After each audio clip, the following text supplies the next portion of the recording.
vuelvo a saludar a todos. Bienvenidos a nuestra masterclass de la sesión de hoy.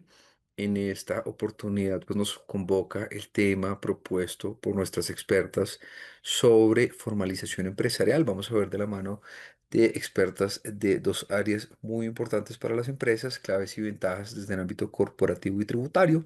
Ya voy a presentar formalmente con mayor desarrollo a Claudia Mora y Viviana Africano, integrantes de la firma de abogados PGP por su sigla. Lo encontraremos también en redes sociales como Pinilla González y Prieto Abogados, una firma efectivamente que aplica y guía y acompaña diversos procesos para persona natural y persona jurídica. En este caso vamos a apalancarnos gracias a la invitación que aceptaron de parte de nuestra Universidad de Asturias y de todas las entidades de la Red Suma para compartir esta masterclass con todos ustedes. Recordemos entonces, para nuestros asistentes, esta clase o masterclass será certificada. Durante la jornada vamos a compartir a través del chat el formato para que registren sus datos o volvamos a validar sus datos y poder tener entonces los insumos necesarios para generar las certificaciones. Para resaltar aquí mientras nosotros hacemos estos ajustes finales de forma, pues nuestra masterclass lo que procura es compartir elementos de vanguardia y de gran vigencia para ustedes, nuestros asistentes. En esta oportunidad tenemos una unión bipartita muy interesante desde representantes aquí expertas en el caso de asesoría para empresas y demás, representando también y acompañando al sector privado que pues tiene tanta incidencia y relevancia para la construcción del país en el ámbito de las empresas y nosotros en representación de la Red Suma, pues desde el ámbito académico poder poner a disposición del público en general estos conocimientos de primera mano, que además sabemos que van a ser muy interesantes para nuestros estudiantes egresados, emprendedores y empresarios que en la jornada de hoy nos acompañan. Entonces, agradecerles de antemano a todos por su puntualidad. Hoy empezamos a conectarnos de manera anticipada inclusive, y a Claudia y Viviana por acompañarnos como ponentes expertas. Aquí suelo hacer un guiño.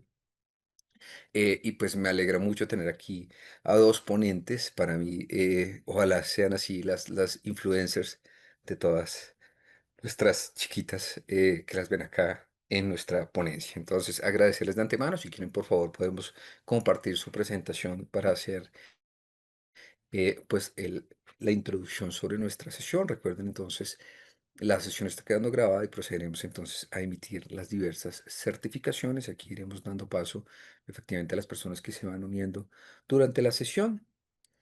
Entonces, efectivamente, esto ya estamos viendo tu pantalla, Viviana. Entonces, si quieres, ampliemos, por favor. Bueno, recuerden entonces todos nuestros asistentes, vamos a hablar de elementos muy interesantes desde el ámbito corporativo y desde el ámbito tributario, elementos que además suelen tener un reto adicional. Quienes nos acompañan en la modalidad de empresarios sabrán que el tema de la formalización en el país implica retos. El tema tributario también tiene pues unas elementos adicionales para el empresario, para todos los que se atreven y agradecerles de antemano por dar ese paso y constituir el tejido empresarial de nuestro país, que además ayuda pues a inspirar a nuestros jóvenes estudiantes y a nuestros próximos emprendedores en esta magnitud, ¿vale? Para seguir construyendo ese tejido social. Ah, listo, ya, perfecto, dale, Viviana, gracias. Entonces, estimados ponentes, de nuevo, asistentes, de nuevo, bienvenidos. Agradecerles de nuevo a Claudia y Viviana por acompañarnos en esta sesión. Ah, estaba perfecto, pero se nos perdió. Quizás un cambio de pantalla aquí en este instante. Recuerden, por favor, para todos ustedes, diligenciar los datos que vamos a compartir a través del chat. Johncito nos va a ayudar con el Forms para tener sus datos. Recuerden, por favor, hacer énfasis y tener mucha precaución en el registro de los nombres y particularmente el documento de identidad para poder estipular entonces los certificados. Eso, si quieres, devolvámonos a la presentación y ya procedemos, por favor. Para poder hacer la introducción pertinente para ustedes, agradeciéndoles. Nos acompaña entonces Viviana Africano, directora del área de Derecho Tributario de la firma, ¿vale? De Pinilla González Prieto. Ella tiene una experiencia de más de 12 años de experiencia en planeación y litigio tributario territorial, nacional e internacional. Enfoques también desde la firma y sé que aquí van a surgir intereses adicionales, dudas y acompañamiento a futuro. Pues aquí tenemos expertos de un bufete de abogados muy interesante que nos acompaña, estructuración de negocios, transacciones nacionales, aspectos fiscales, cambiarios, elementos de estructuración patrimonial, sucesoral y patrimonial y pues diversos elementos que ustedes ven aquí con el alcance tan interesante. Claudia Mora nos acompaña también como socia de la firma, con más de 19 años de experiencia en asesoría y liderazgo de áreas jurídicas de sociedades operadoras dedicadas a la exploración y explotación de hidrocarburos en Colombia. También un sector aquí muy interesante por la coyuntura, por el enfoque que tenemos hoy a nivel global y esa evolución en los diferentes sectores de relevancia en la nación. Su conocimiento en negociación y elaboración de contratos propios, experiencia en compras, fusiones, financiación y estructuración. Entonces, más que sus credenciales, y aquí ellos de manera muy modesta no quisieron compartirnos puntualmente las amplias credenciales académicas que las acompañan y que permiten que lideren sus áreas en esta firma de abogados. Entonces, no me resta más que agradecerles por acompañarnos en esta masterclass e invitar a todos nuestros asistentes a disfrutar y compartir elementos en esta sesión. Les otorgo la palabra. Muchas gracias. David, muchas gracias. Muchas gracias por la invitación. Estamos ajustando temas de sonido, pero te agradecemos muchísimo la invitación para PGP. Es una oportunidad muy importante poder estar en estos espacios y compartir con ustedes temas que son de relevancia para el desarrollo de los diferentes proyectos que tienen cualquier ciudadano y los estudiantes. Para nosotras esto es un equipo muy importante tributario y corporativo porque trabajamos de la mano en el desarrollo pues, de estos temas que vamos a tratar el día de hoy. Sí. Bueno, nosotros vamos a hablarles y esto es un poco como el índice de los temas que vamos a tratar el día de hoy y vamos a hablar los aspectos claves precisamente, un tema que vemos muy sencillo, pero realmente no lo es tanto porque depende de las decisiones que tomemos, es que vamos a poder desarrollar diferentes emprendimientos o proyectos que tengamos. Entonces, realmente es determinante decidir si vamos a actuar como personas naturales o como personas jurídicas en el desarrollo de nuestros proyectos. Vamos a tratar en este tema precisamente los pasos básicos para constituir un negocio formal, los registros y los requisitos esenciales, la responsabilidad legal que tenemos en cada una de las figuras, las obligaciones principales, los impuestos, que es un tema que muchas personas desconocen y realmente su impacto es relevante para el desarrollo de nuestros proyectos, cómo funcionaría el tema de la facturación, el control administrativo, qué tipos de sociedades existen, el régimen simple de tributación y entre otras obligaciones normativas con la DIAN. Entonces, precisamente acá podemos estar desde dos puntos de vista y es precisamente las personas naturales y podemos también entender a las personas naturales como aquellas personas que a nombre propio asumen en forma directa diferentes responsabilidades y obligaciones para desarrollar ciertos negocios. Con las personas naturales es importante entender si se pueden determinar como unos comerciantes. Para eso el Código de Comercio en su artículo 10 nos regula qué actividades pueden entenderse como comerciantes, para que estas personas puedan entenderse como comerciantes, qué actividades serían las que los catalogarían como tales. Entonces, por ejemplo, cuando vamos a hacer transacciones bancarias, cuando vamos a hacer contratos de corretaje, cuando vamos a desarrollar ciertos proyectos que por esa actividad pues nos determinamos de esa manera como comerciantes. Las personas naturales tienen una responsabilidad ilimitada cuando actúan en estos negocios, ya que su patrimonio es el mismo patrimonio del negocio que van a desarrollar. Esto es algo que vamos a tratar más adelante, pero es importante ir teniendo como estas aristas porque nos van a ayudar a entender los diferentes esquemas que les podemos presentar. Con las personas jurídicas es una entidad que precisamente viene a ser diferente del patrimonio de la persona natural y es una persona jurídica que precisamente logra independizar ciertos negocios. Entonces, cuando estamos en esa coyuntura de si vamos a ejercer nuestras actividades profesionales como persona natural o vamos a constituir un vehículo jurídico, tenemos que entender las diferentes alternativas que la ley nos proporciona, obligaciones y responsabilidades para que de esa manera podamos tomar la decisión adecuada y asimismo podamos entender claramente si pudiéramos iniciar nuestras actividades como una persona natural, pero en el momento que va creciendo nuestro proyecto, nuestro negocio, necesariamente va a ser más favorable para nosotros hacerlo a través de un vehículo jurídico. Siguiente.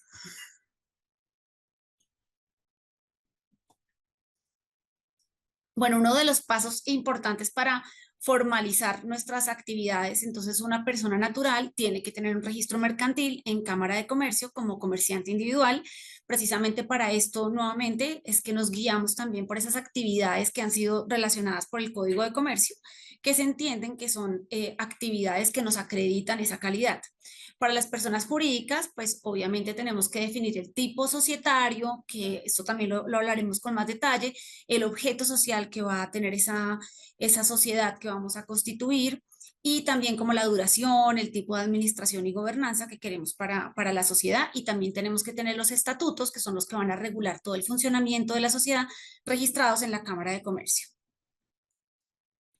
Bien, y hay un tema, digamos, ya abordando la parte tributaria y hace parte de la formalización tanto de personas naturales como jurídicas, y es la inscripción en el Registro Único Tributario, RUT. Este registro es un mecanismo para identificar, ubicar y clasificar a las personas, dado el cumplimiento de las obligaciones formales y sustanciales que hay en materia tributaria. Y digamos aquí para hacer una antesala importante, y es muchas veces las personas cuando empiezan a desarrollar sus negocios consideran que por el hecho, como sucede en el caso de personas naturales, de realizar operaciones de bajos montos, no tienen que declarar, o en su defecto que si declaran tienen que pagar, y digamos que hacemos esa antesala porque eso realmente es un mito, no necesariamente sucede. Y de hecho, una de las obligaciones formales que tenemos, que tienen todos los contribuyentes que realizan actividades que generan ingresos, es justamente el tema de inscribirse en el RUT. No inscribirse en el RUT puede conllevar a sanciones que pues la DIAN les puede imponer, y que ya lo veremos más adelante, pero realmente uno sí es detectable ante la DIAN hoy en día con todos los sistemas de información. Entonces, digamos que aquí lo importante es tener en cuenta que todas las personas naturales y jurídicas, sin importar la actividad económica que desempeñan y por el solo hecho de percibir ingresos en Colombia, tienen la obligación de registrarse. Y esta es una obligación meramente formal, se puede hacer por la página de la DIAN pidiendo cita presencial o virtual ante la entidad, llenando unos formularios, pero digamos que es un formalismo que deben cumplir las dos, naturales y jurídicas, sin importar la actividad que desempeñan. Bueno, un tema clave precisamente es la responsabilidad que tenemos cuando actuamos a través de directamente como personas naturales o como persona jurídica a través de un vehículo societario.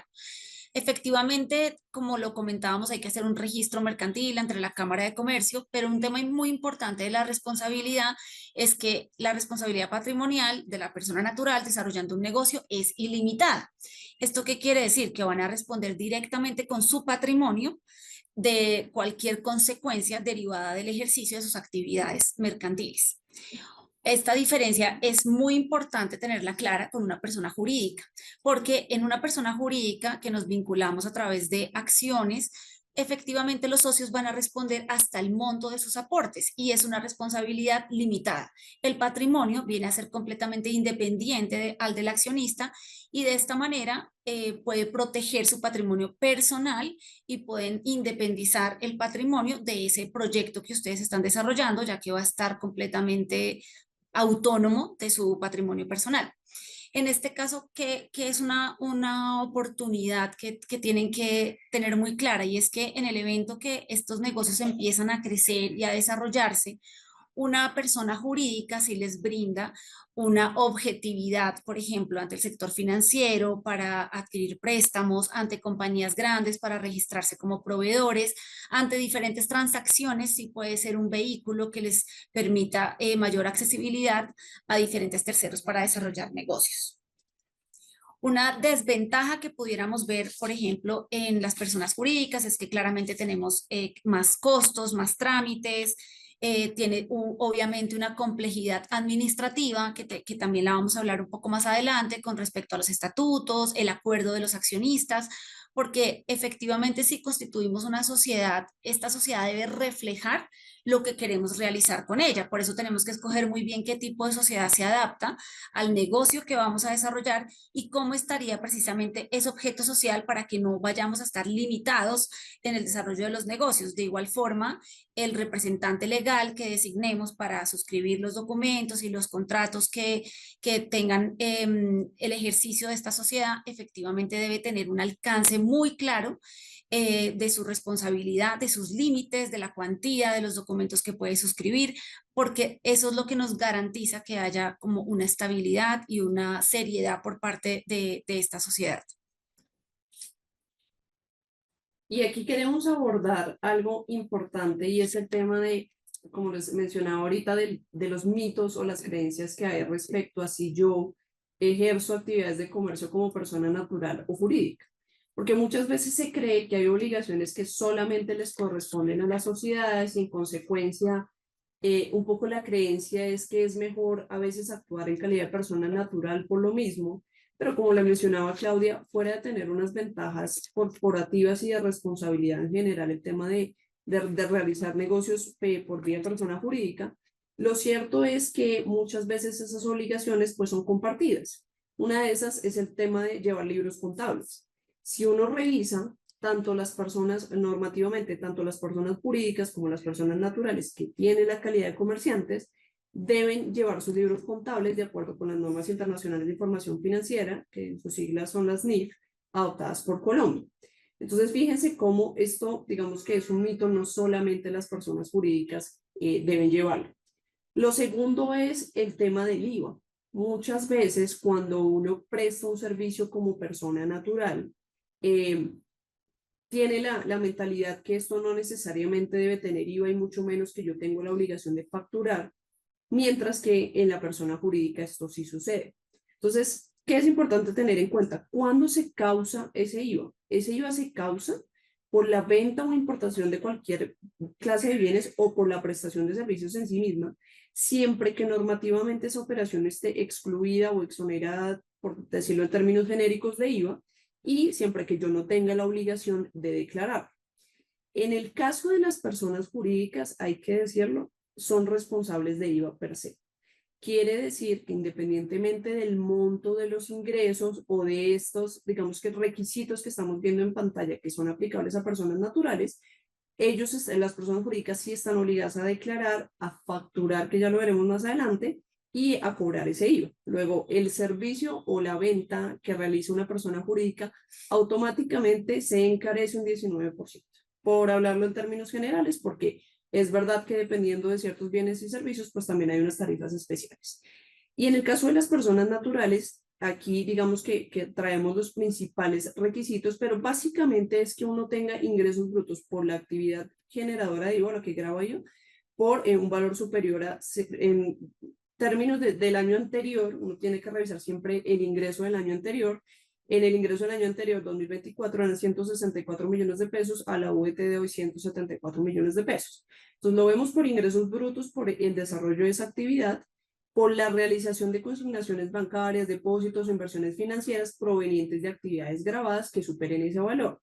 Entonces, aquí también vamos haciendo una antesala, que esto también sucede con el impuesto sobre la renta, y es que hoy en día se suelen utilizar medios financieros y ni siquiera cuentas bancarias o transferencias o pago por datáfono, sino también, por ejemplo, pagos con Nequi, pagos con DaviPlata, y hoy en día lo vemos como un medio de pago muy usual en el comercio, la utilización de estos medios. Y fíjense que, y ya lo veremos más adelante, la información, la DIAN tiene el reporte de toda esa información, tanto de Nequi como de DaviPlata.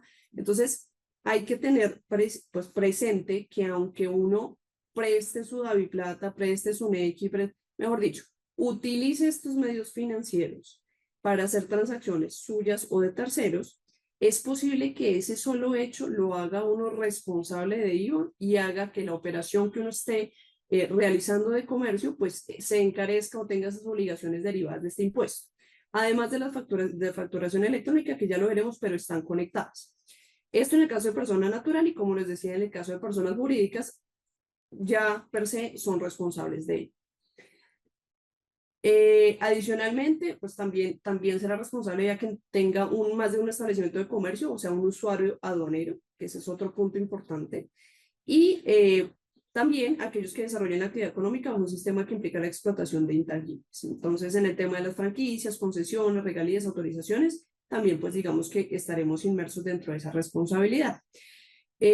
Como les decía antes, Ala, entonces responsables de IVA en personas jurídicas son todos, salvo que realicen operaciones excluidas o, y pues digamos que esto es algo importante a tener en cuenta, las tiendas pequeñas, minimercados, micromercados y peluquerías, por una razón, porque las actividades que realizan este tipo de empresarios o comerciantes no están grabadas con impuestos sobre las ventas, sino con otro paralelo que es el impuesto nacional al consumo.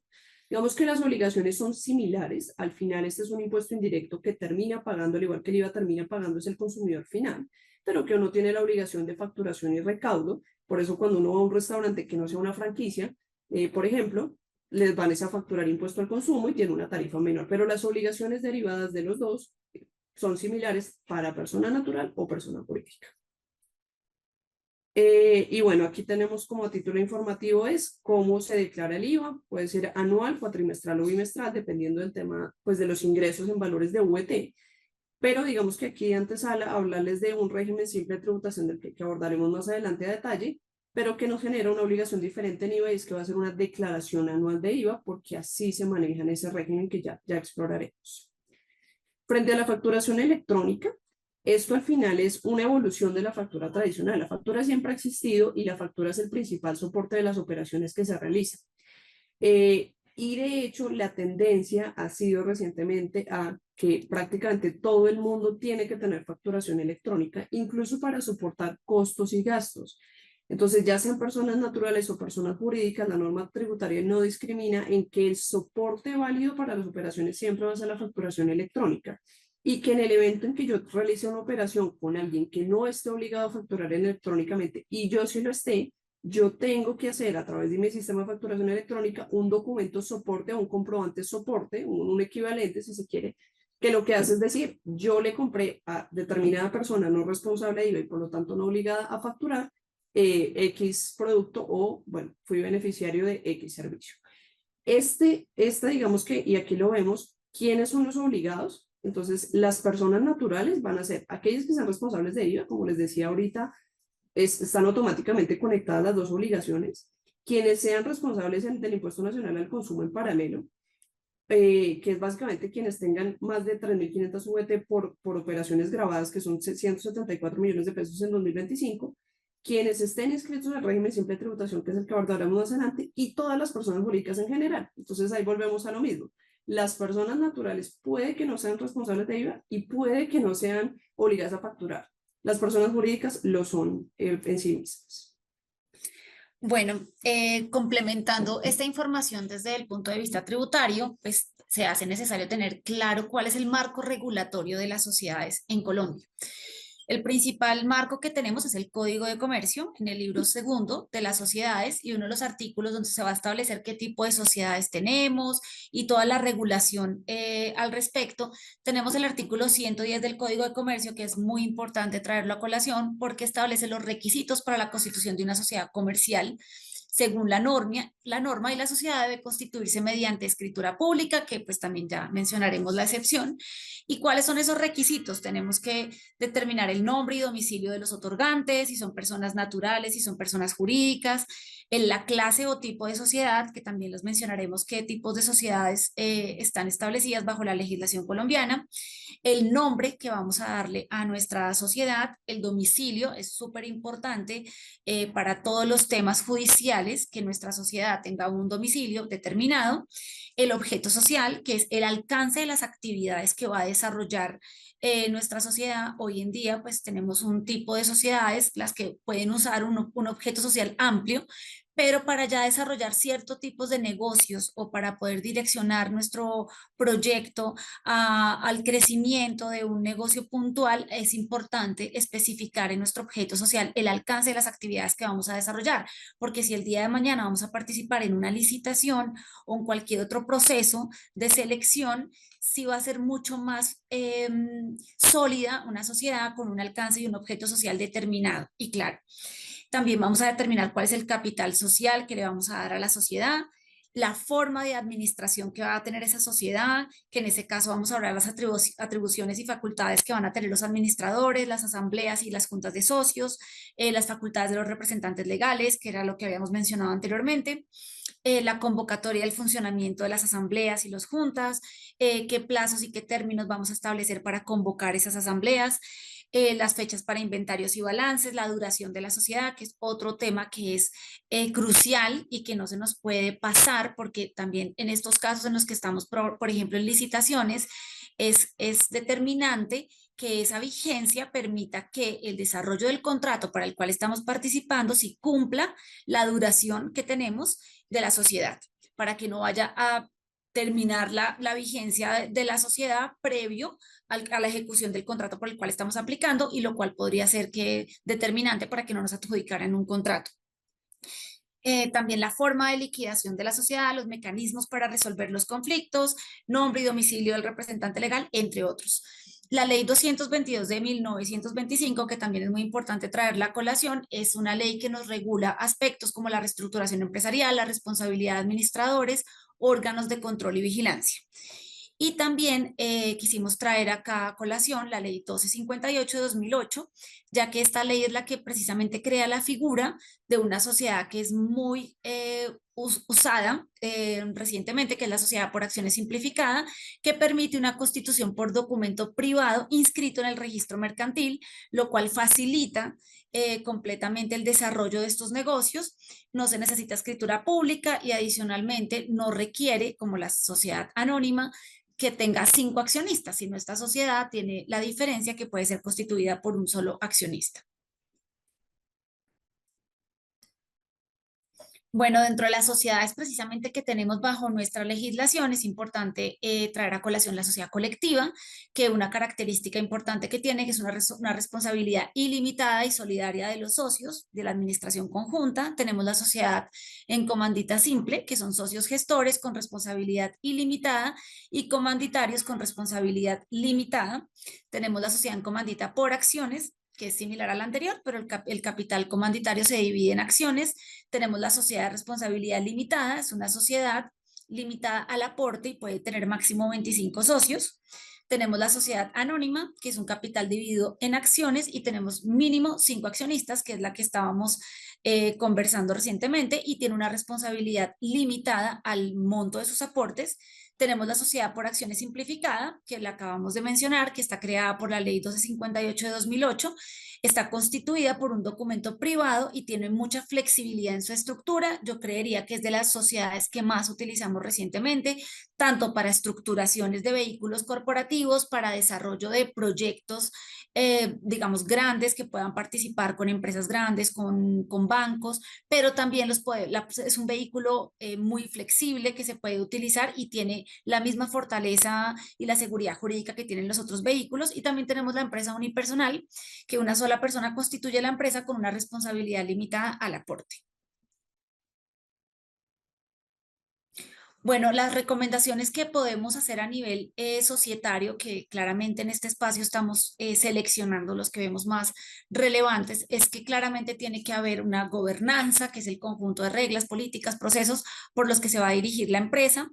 Y los estatutos de esa compañía deben reflejar precisamente cuál es el modelo operativo que va a tener esa sociedad. Dentro de estos documentos que recomendamos se fortalezcan en un vehículo societario, también tenemos la suscripción de un acuerdo de accionistas. El acuerdo de accionistas es clave porque precisamente ese acuerdo de accionistas va a regular la relación entre las partes. Este acuerdo precisamente va a ser efectivo en las situaciones que se pueden presentar, ya sea de vender acciones, ya sea de tomar decisiones con respecto a una fusión, a una escisión, la participación en un proyecto, un endeudamiento. Entonces, en estas decisiones es importante que ese acuerdo de los socios tenga diferentes cláusulas. Entonces, por ejemplo, una varias de las que podemos mencionarles es el mecanismo de resolución de conflictos. Tiene que estar completamente establecido porque se pueden dar esos conflictos entre accionistas y es la forma de poder dirimir el conflicto y poder evitar precisamente situaciones futuras que impidan el desarrollo y el funcionamiento de la sociedad.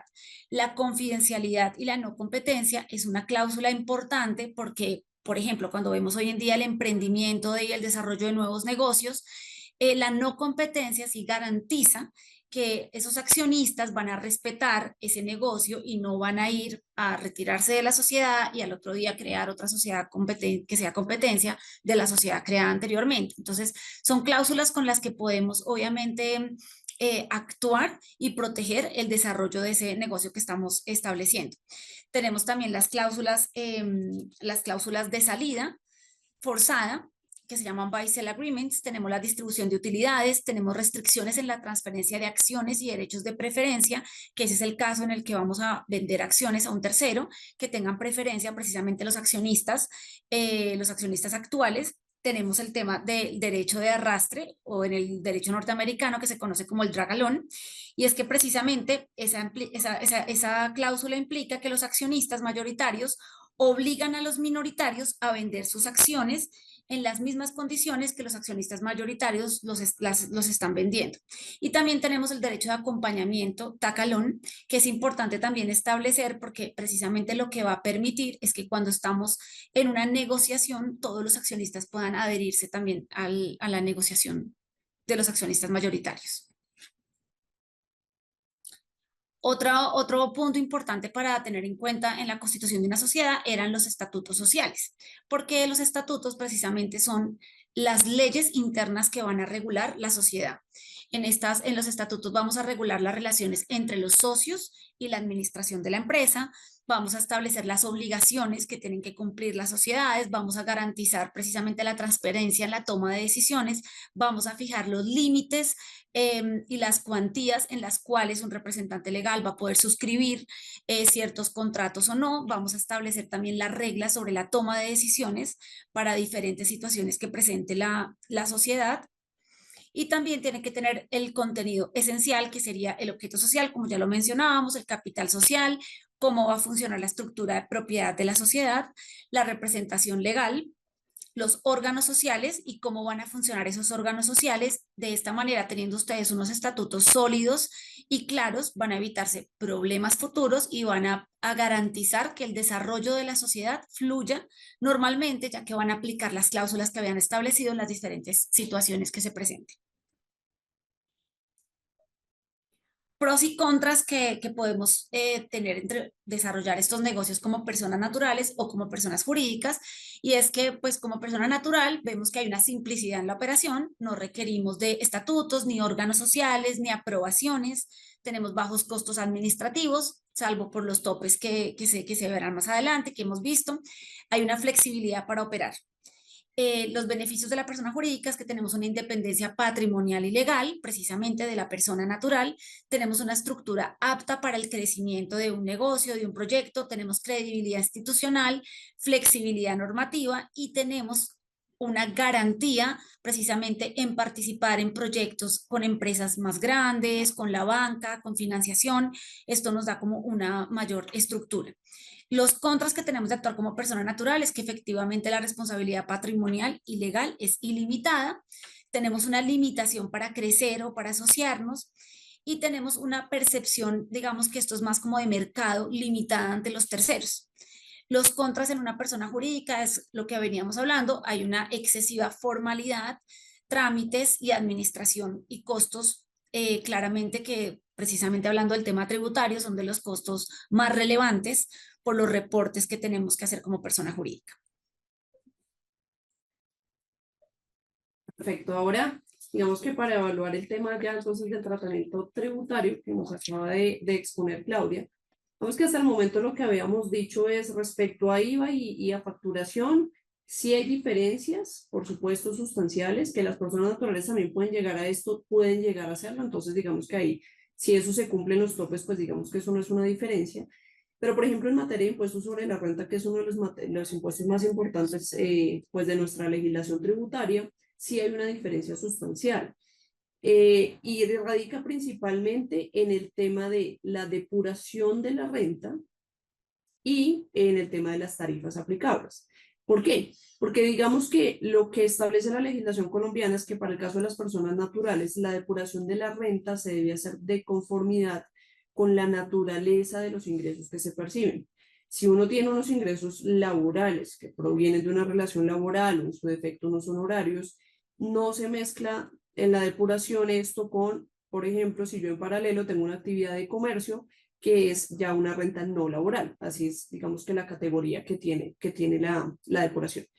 ¿Y por qué es importante esto? Porque resulta que los costos y gastos que yo le puedo imputar a un ingreso de determinada naturaleza no se lo puedo imputar al otro. Como son depuraciones distintas, digamos que eso hace que se restrinja un poco la posibilidad de depurar esa base sobre la cual me van a calcular el impuesto. Y además, para ciertas rentas, como sucede en el caso de las rentas laborales, eh, hay unas causales específicas o unos factores específicos que yo puedo depurar y que además no son imputables a otros. Entonces, seguramente todos han escuchado el tema de los dependientes, depurar temas de dependientes, de intereses sobre vivienda. Por ejemplo, intereses sobre vivienda es una deducción que yo no me puedo llevar en el tema de rentas laborales. Entonces, si yo me dedico única y exclusivamente a comercializar cuando tengo rentas laborales de otro tipo, esos intereses de vivienda, digamos que no me generan ningún tipo de beneficio tributario. Y lo cierto es que la legislación o las reformas tributarias recientes tienden o han tenido esa tendencia a restringir cada vez más los beneficios tributarios que tienen las personas naturales. Prueba de ello es que la tendencia en el 2025, con la presentación de declaraciones de 2024, es que prácticamente a todos los contribuyentes se genera un impuesto de renta más alto a personas naturales. Pero digamos que, ¿qué tiene de ventaja respecto a las personas jurídicas? Que la tarifa en personas naturales sí es diferencial y depende de los rangos en los que se encuentran mis ingresos. La tarifa marginal puede variar del 0 al 39%. Esto digamos que es un contra porque en las personas jurídicas la tarifa única es el 35%. Quiere decir que dependiendo del valor de mis ingresos, en las jurídicas puede ser más alto que en las, perdón, en las naturales puede ser más alto que en las jurídicas, hasta un 39%. Eh, Mientras que en las jurídicas, digamos que como ventaja, ahí sí está que yo tengo todos mis ingresos y los puedo depurar con todos mis costos y gastos, digámoslo así, independientemente de la fuente de la que provenga. Importante en todo caso señalarles que no todos los costos y gastos en los dos casos son deducibles, solamente van a ser deducibles aquellos que sean proporcionales, necesarios y tengan relación de causalidad con esa fuente productora del ingreso. Entonces, esto aplica para todos, es un criterio general, pero sí digamos, de resaltar pues el tema de las restricciones. Retención en la fuente, todas, tanto naturales y jurídicas, están sujetas a retención en la fuente, que la retención en la fuente es básicamente un recaudo anticipado del impuesto. Entonces, dependiendo de la naturaleza del pago que yo estoy recibiendo, si la otra persona con la que yo estoy realizando la operación es agente de retención, tendrá que practicar una retención. Esa varía solamente en algunos casos tratándose de persona natural y jurídica. ¿En qué afecta? Pues por supuesto es en el flujo de caja del negocio. Entre más retención me practiquen, pues menos recursos voy a recibir yo de la operación. Pero lo cierto es que esa es una retención que en el momento en que yo presente la declaración de renta, pues me lo voy a poder, digamos que restar, ¿no? Y en el caso de las personas naturales, esta retención también se puede depurar con los mismos criterios del ingreso laboral en sí mismo, en el caso de rentas laborales, y también pues digamos que aplican esos criterios de depuración, dependientes, intereses de vivienda, aportes a cuentas de ahorro al fondo de la construcción AFC, entre otros, que no aplica para personas jurídicas. Es sencillamente sobre el valor base que pues se practica la retención. En el caso, como les anticipaba ahorita, de personas naturales, ¿en qué casos se declara? Ese digamos que si viene a ser un factor de diferencia y es que en el caso de las personas jurídicas estos criterios discriminados no están. Quiere decir ello que yo, como persona jurídica, soy contribuyente y soy declarante. Así no tenga que pagar impuesto y digamos que en esto sí queremos ser insistentes porque de verdad el tema de la formalización a veces hay un miedo si se quiere y ese es que necesariamente si yo me formalizo voy a pagar impuestos, voy a tener más costos. Digamos que no necesariamente es así. De hecho, incluso las personas naturales tenemos otro sobrecosto que es el tema de la seguridad social que la persona jurídica no tiene.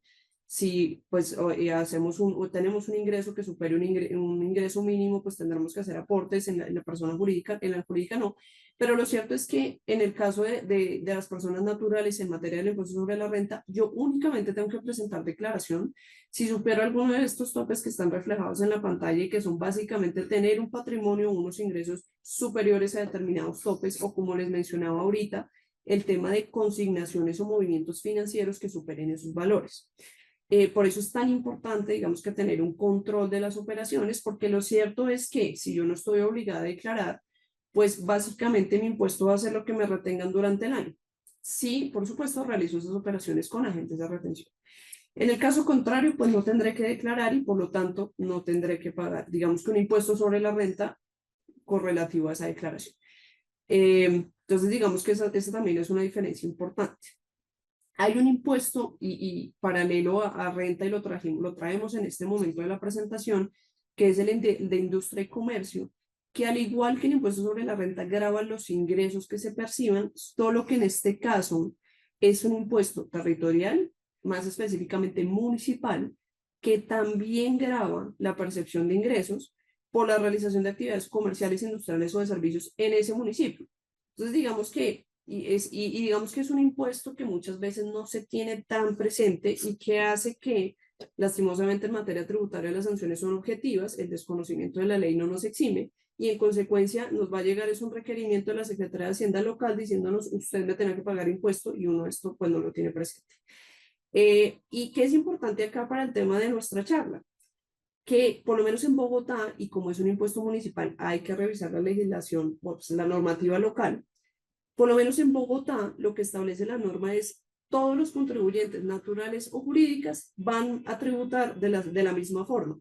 Esto es, si usted no es del régimen preferencial, por lo menos en Bogotá, que ya aquí lo tengo en pantalla, y es cuando se cumplan algunos de estos requisitos, que si ustedes miran son los mismos topes o muy similares a los del IVA, si usted no pasa esos topes, usted no va a ser del régimen simplificado preferencial, el anterior simplificado que hoy es el régimen preferencial, pero además de eso me dice, y aunque usted sea de este régimen, no me tiene que declarar si sus ingresos no exceden de 1933 VTs. Entonces, importante tener en cuenta que el tema del tope de ingresos, el tema de consignaciones, el tema de contratos celebrados por valores de determinado monto, nos pueden llevar también a ser declarantes y responsables del impuesto de industria y comercio, que no solamente es declarar pagar el impuesto, por ejemplo, también tener calidades de agente de retención. Pero como les decía, lo importante es tener presente que por lo menos en Bogotá no discriminamos si es persona natural o jurídica. Entonces, digamos que ahí ni ventaja ni desventaja sobre este impuesto.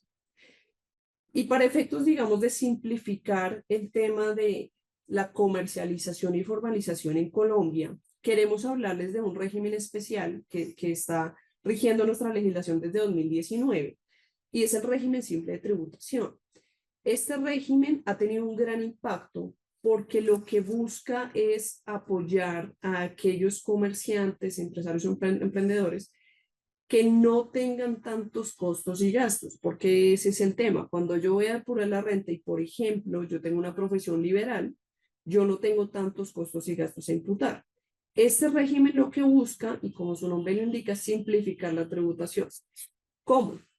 Que lo hace mediante un solo formulario, en virtud del cual yo puedo declarar y pagar hasta 7 impuestos en el mismo momento, por decirlo de cierta forma, y con una tarifa menor que se va a calcular sobre mi impuesto bruto, perdón, sobre mi ingreso bruto. Y ahí está la gran diferencia. Yo no, lo que puedo depurar, y ya lo vamos a ver, es muy mínimo, pero justamente tiene relaciones con eso. Yo realmente no tengo mucho por depurar. Entonces, aplíqueme un impuesto sobre mi ingreso bruto, pero a una tarifa menor. Y para decirles que esto realmente cuando uno hace el ejercicio hay contribuyentes a los que resulta más conveniente aplicar este régimen que pertenecer al régimen ordinario del impuesto sobre la renta, sea natural o sea jurídica la persona. ¿Quiénes pueden optar por esto? Pues personas naturales que desarrollen empresas, incluyendo profesiones liberales, las personas jurídicas de naturaleza societaria, cuyos socios o accionistas sean personas naturales residentes en Colombia. Y aquí por señalar que la norma específica sí tiene varios requisitos que es importante revisar en cada caso concreto, pero aclararles también que fíjense que es persona jurídica de naturaleza societaria. Entonces, si hay, por ejemplo, entidades sin ánimo de lucro que no tienen esa naturaleza y demás, pues no podrían acogerse. Para las entidades sin ánimo de lucro, son un paréntesis, pues hay un régimen especial que pueden acogerse, por ejemplo, las fundaciones y demás, tienen una tarifa de tributación menor que es del 20%, que es el régimen tributario especial, pero digamos que no les aplica en este caso. Y digamos que ya los requisitos frente a ingresos y demás es que hubieran tenido ingresos brutos ordinarios o extraordinarios inferiores a 100.000 VTs, que son 4.706 millones de pesos para el 2024. En el caso de las empresas o personas jurídicas nuevas, la inscripción a este régimen estará condicionado a los ingresos de ese mismo año y pues deben tener al día sus obligaciones de cumplir, el cumplimiento de las obligaciones tributarias de carácter nacional y territorial, digamos que ese es uno de los requisitos. ¿Qué beneficios? Entonces, como les decía, pues digamos que les permite unificar el cumplimiento de obligaciones relacionadas con renta, que lo sustituye totalmente, impuesto nacional al consumo, impuesto complementario de ganancia ocasional, industria y comercio en los municipios que así lo hayan acogido, avisos y tableros que es complementario a industria y comercio y la sobretasa bombería. Es un poco lo que les señalaba ya, el impuesto se calcula sobre el ingreso bruto por determinada tarifa que siempre va a ser menor y las tarifas van desde el 1.2% hasta el 14.5% dependiendo de los ingresos brutos y según la actividad empresarial. Entonces, fíjense cómo ya de entrada lo que nos representa este régimen es obviamente un beneficio, ya lo hemos visto que en personas jurídicas es el 35% en general y las naturales va del 0 al 39%. Entonces, bueno, digamos que sí es un beneficio importante. ¿Qué me puedo descontar yo de lo que haya pagado por el gravamen a los movimientos financieros o también comúnmente conocido como el 4 por mil? Siempre que no exceda el 0.004% de los ingresos netos, descuentos por pagos electrónicos, que eso también lo trajo la reforma tributaria para personas naturales, la última reforma tributaria para personas naturales y siempre que el soporte sea una facturación electrónica. También el pago de los aportes a seguridad social que se haya hecho con los trabajadores y como les decía, hay que tener cuidado con los requisitos legales porque, por ejemplo, una de las restricciones que tiene este régimen es que quien funja como socio, si es una persona jurídica de la sociedad, no sea a sí mismo empleado de la sociedad. Esto automáticamente restringe, entonces es importante tener en cuenta esos requisitos. Otro beneficio es que las personas que sean de régimen simple de tributación no son sujetos a retención en la fuente y tampoco están obligados a practicarlo. Entonces, obviamente esto nos ayuda con un tema de flujo de caja de la operación, pero es verdad que el cumplimiento de este régimen justamente se hace por anticipos o declaraciones, digamos que parciales, que se van haciendo durante el año y cuando no presenta la declaración definitiva, pues prácticamente debería empatar ese impuesto. Pero lo cierto es que muchas veces en esos anticipos, uno el impuesto que paga a veces genera un saldo a favor por ingresos extraordinarios al final del año, pero realmente, digamos que si bien es un pago que uno va haciendo parcial, lo cierto es que en muchos casos, como les decía, pues digamos que más que sea persona natural o jurídica, sí representa un beneficio para los contribuyentes acogerse a este régimen. Y finalmente, pues queremos abordarles un tema rápido, que es el tema de la información exógena, que es básicamente esa información que reportan los terceros a la DIAN. ¿Y por qué queremos abordarlo? Porque es importante que tengan presente que hoy en día la formalización también es necesaria. Y es necesaria porque justamente como los terceros con los que yo estoy haciendo operaciones le están reportando a la DIAN esas operaciones que estoy haciendo con ellos, la DIAN y las secretarías de Hacienda, porque esta obligación no es solo nacional, sino también local, tienen la información de las operaciones que yo estoy realizando. Entonces, ahí Y es ahí sí te donde... interrumpo un segundo, Sí, Viviana, pues es importante la diferenciación precisamente de lo que venimos tratando de si actuamos como persona natural o jurídica, porque a veces solemos pensar que al hacerlo como personas naturales podemos de pronto no ser tan evidentes para la DIAN ni para un sistema de fiscalización y poder precisamente, como nos comenta Viviana con la información exógena, poder pasar desapercibidos, pero realmente hoy es imposible. es muy Entonces, no sería complejo. una ventaja. Y más porque realmente el tema de los pagos en efectivo ya están dejando de ser utilizados. Entonces, ese solo hecho de utilizar Nequi, el solo hecho de utilizar DaviPlata, el hecho de utilizar tarjetas, todo esto automáticamente nos está poniendo en evidencia.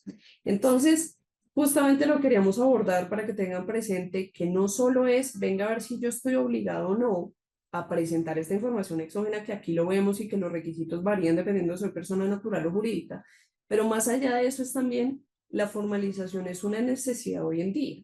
Y aquí lo importante, y digamos que un poco lo que queríamos exponerles en esta charla es algunos elementos, porque sabemos que obviamente el tiempo no nos iba a dar para abordarlos todos, pero los elementos que consideramos más relevantes para que ustedes tengan presente de, bueno, me voy a formalizar, ¿cómo lo voy a hacer?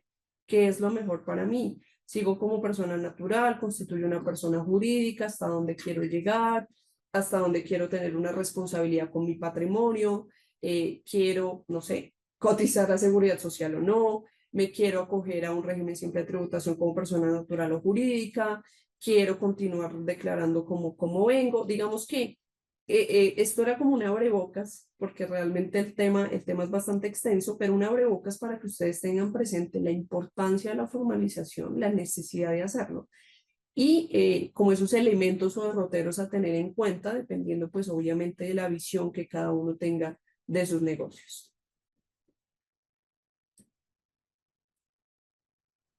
Bueno, Claudia y Viviana, si me permiten hacer una especie de balance desde mi perspectiva como asistente, pues primero agradecerles y voy a rescatar dos frases que ustedes utilizaron de manera muy clara, concisa y esa invitación, y es una, el desconocimiento de la ley no nos exime de cumplirla, y esto aplica para personas natural y jurídica.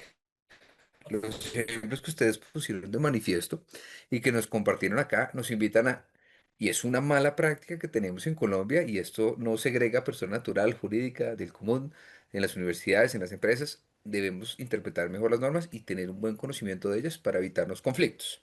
¿Cierto? Ustedes lo dicen y creo que la conferencia o la ponencia que nos hicieron fue muy articulada y nos demuestra entonces, somos conscientes de la instancia de informalidad que tenemos en el país y como ustedes bien lo manifiestan, pues muchas empresas o emprendimientos empezaron como una idea, un negocio quizás informal que empezó en persona natural, pero como ustedes lo dicen, empieza la evolución del mismo negocio y su crecimiento a exigir otros elementos. Si usted se quiere mantener desde lo persona natural, pues tiene sus implicaciones. Lo societario también tiene algunos beneficios. Lo citabas, Claudia, con el tema de comprometer nuestro patrimonio, o más bien separarlo y tener nuestras cuentas claras.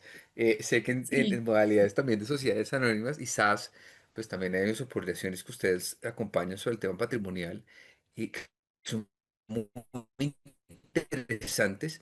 Y también lo que decían ustedes, esa invitación a la formalidad, la era actual de digital, pues la propuesta del Ministerio de Hacienda con todas las salvedades que tendrá y pues su puesta en marcha, qué retos tendrá, pues todo eso invita a que hagamos parte del sistema, ¿cierto? Entonces, aparte de desconocer la ley, pues también desmitificar, probablemente por falta de conocimiento y por qué no recurrir a ustedes, yo las invitaría a que compartieran, sí, como bien lo hacemos en este momento, me parece muy interesante los datos para todos nuestros asistentes y para quienes vean este video en el repositorio de nuestra red Suma, pues poder hacerse de personas idóneas, formadas y con este conocimiento de campo que ustedes bien reflejan. En este caso, ustedes como líderes de sus áreas y sus coequiperos, según evidencio acá, Sandra, Juan Nicolás, Claudia y Jorge, creo que nos pueden asesorar a quienes estuvimos acá, a quienes vean este video. Si me permiten, entonces, no sé si tengamos un par de minutos por si hay preguntas, recordándoles a todos nuestros asistentes, pues que a través del chat tenemos el Forms para generar la certificación de antemano. Y de nuevo hago el agradecimiento a Claudia, a Viviana y pues a PGP también por esta iniciativa de apoyarnos. Sabemos que ustedes tienen una agenda importante, sus clientes probablemente también estar acá compartiendo entonces lo que tienen con una comunidad abierta, con nuestros estudiantes, y también sé que en ese enfoque pro bono que tiene la firma, guiño guiño, sé que también hacen unas actividades muy interesantes también para dar ese aporte a la sociedad. Y a veces otro mito que tenemos es que quizá las grandes firmas y las grandes consultoras están solo segregadas para un segmento, pero sabemos que entonces estos elementos ayudan a aterrizar muchos elementos que hoy evidenciamos no son tan claros de entender para todos. Viviana nos estipulaba en la serie de impuestos que citamos aquí, en la renta que ya nos pega a muchos más, nos ha afectado y cada vez más personas tenemos que presentar al menos declaración, ICA, IVA y cierta operatividad que, como bien lo manifestabas, pues así la persona no sea consciente, el ICA le puede llegar su jalada de orejas porque tiene que conocer la ley. Entonces, qué interesante que ojalá ese llamado que ustedes nos hacen hacia la formalidad que también nos va llevando el sistema con la digitalización, la trazabilidad de los pagos, los nuevos neobancos que además surgen en esta naturaleza, pues nos convoque como sociedad a migrar hacia estos elementos y ojalá pues colaborar en la gestión de entidades como la DIAN, la Cámara de Comercio de Bogotá que tú citabas, las diferentes modalidades societarias.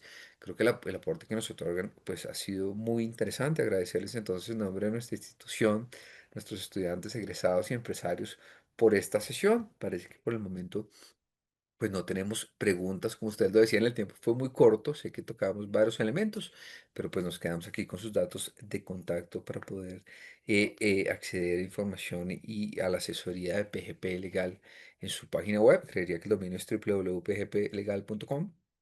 Si ustedes me corrigen, entonces, de verdad, agradecerles muchísimo por el tiempo otorgado y por el tema tan valioso que nos comparten en esta jornada. Muchas gracias a ti, David, y a la red Suma. Mil gracias. Muchas gracias por la invitación y quedamos, bueno, atentos a cualquier comunicación de parte de, pues, de cualquier asistente o de ustedes. Vale, muchas Gracias. gracias a todos nuestros asistentes, muchas gracias. Recuerden iniciar los datos a través de nuestro forms. Claudio Viviana, muchas gracias. A PGP también por esa incidencia que tiene y, y- y en el ámbito de los negocios, en el ámbito corporativo y tributario. Las felicito por su gestión. A todos, muchas gracias por la asistencia, tanto ponentes de este nivel como nuestros asistentes en este construcción de conocimiento compartido. Les deseo muy buena noche a todos. Muchas gracias. Aquí nuestros ponentes les agradecen, felicitan por la excelencia del tema tratado y pues de la profundidad que tenemos. Entonces, muchas gracias, Claudia, Viviana, y a todos nuestros ponentes. Les deseo una muy buena noche y ojalá esa invitación a la formalidad la aceptemos todos. Buenas noches para todos, muchas Mil gracias gracias. a todos. Gracias. Gracias. Feliz